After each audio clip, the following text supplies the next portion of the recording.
Hi, I'm 5B4 AIF. I'm on the Expedition. I've come down to visit the Cook Islands. I'm on Aitutaki Island, which is Oceanic 83. I'm reading it all off the wall, of course. Workall zone 32 and the ITU zone is 62. The grid square is Bravo Hotel 01 Charlie Charlie, so you can look it up on your computer if you need to. And the call sign I'm using is Echo 51 Echo. I say the name's Norman.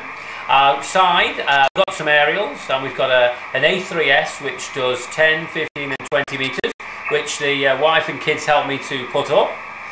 And we roped a few other people in who are on the complex, and they helped us as well. We've also managed to convert an old CB antenna and get that on 12 metres, so that's given us a 4-element monoband on 12 metres. We've been luckily, Innovative Antennas have kindly donated us a 5-element 6-metre LFA, so thanks to them we're on 6 metres. And then of course for the other bands, for 40 and 80, we've got a butternut HF2V which sits on the ground with elevated radials. Then for 160 metres up in the coconut tree, which is about 15 metres up, we've got an inverted L. It goes up the tree, and then kindly we had a pulley put up by Des, Echo 51 Delta Delta.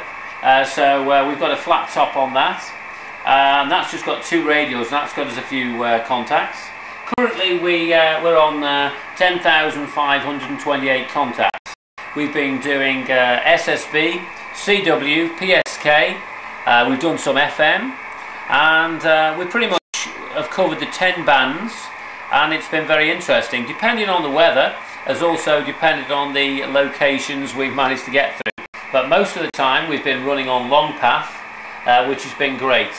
On occasion I've gone out with the wife and kids and gone out on a trip, so that's made a bit of a break to it.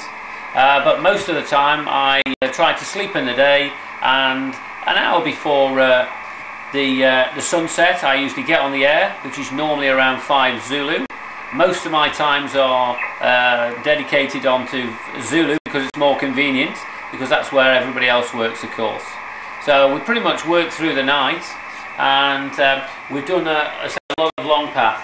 But it's very interesting to do the grey line at the beginning and end. The sunset and sunrise is very, very interesting. It's made a big difference to our various signals. I'm using VOA prop as well to help me along, and I've had a lot of people on the airwaves help me out as well.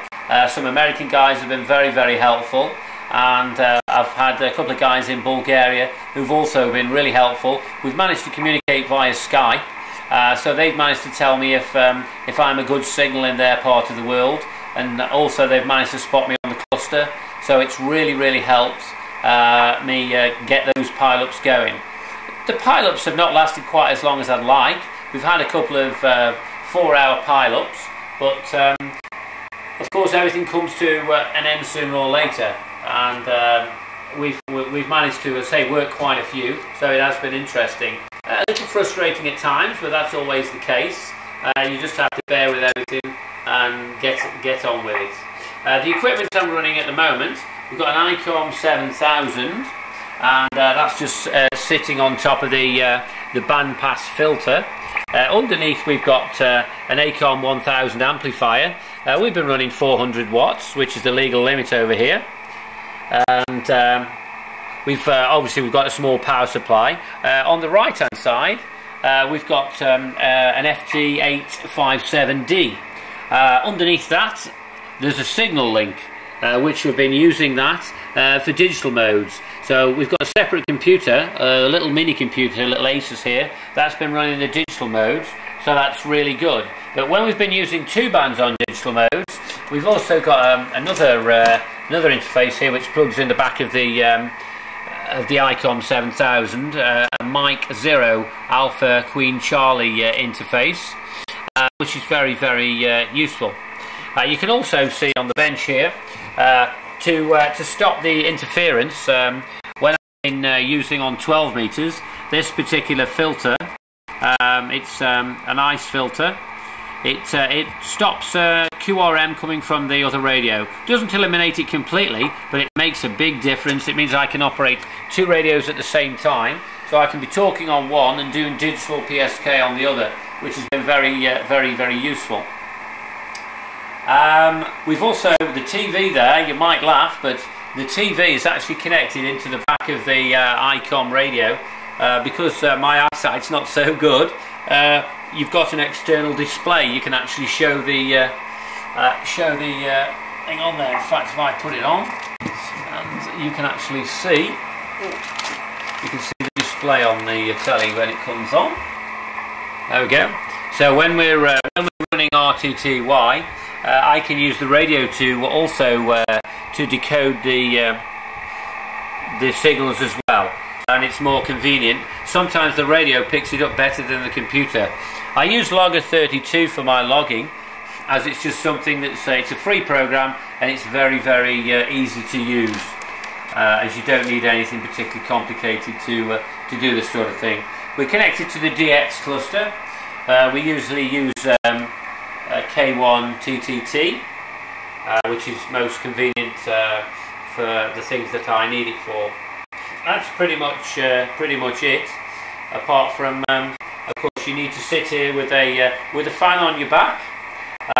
You'll notice there's a fan on the back of the radio because, of course, it does get pretty warm here, and it's very important to keep your radio nice and cool.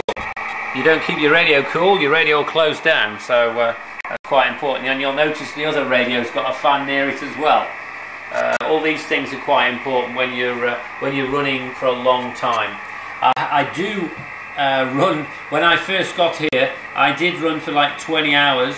Just had a few hours off and then back on the air again. My wife's good enough to come in, very understanding lady. She comes in, brings my breakfast, dinner and tea, takes everything away, changes all my clothes, does everything for me. I don't have to leave the room if necessary. The only reason I leave the room is to go and put another antenna up. And that's pretty much what I've been doing for the last 24 days.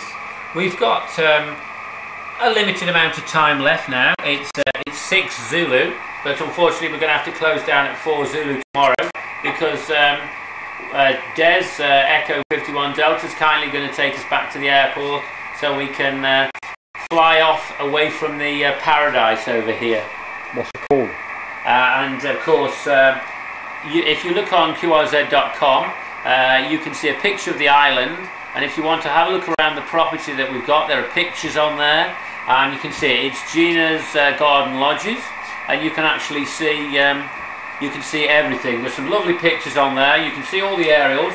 All the aerials will be staying here. It's too much hassle to take them all back, so there are 10 sets of 10 bands that you'll be able to use. If anybody visits down here, Des will happily let you use the end villa, and you can come and operate the same as I have. So if you're thinking of coming down here, expect to get the pile-ups and good DX to you if you follow me down. And if I hear you, I will of course give you a call from Cyprus. Best 73s and good DX from Echo 51 Echo.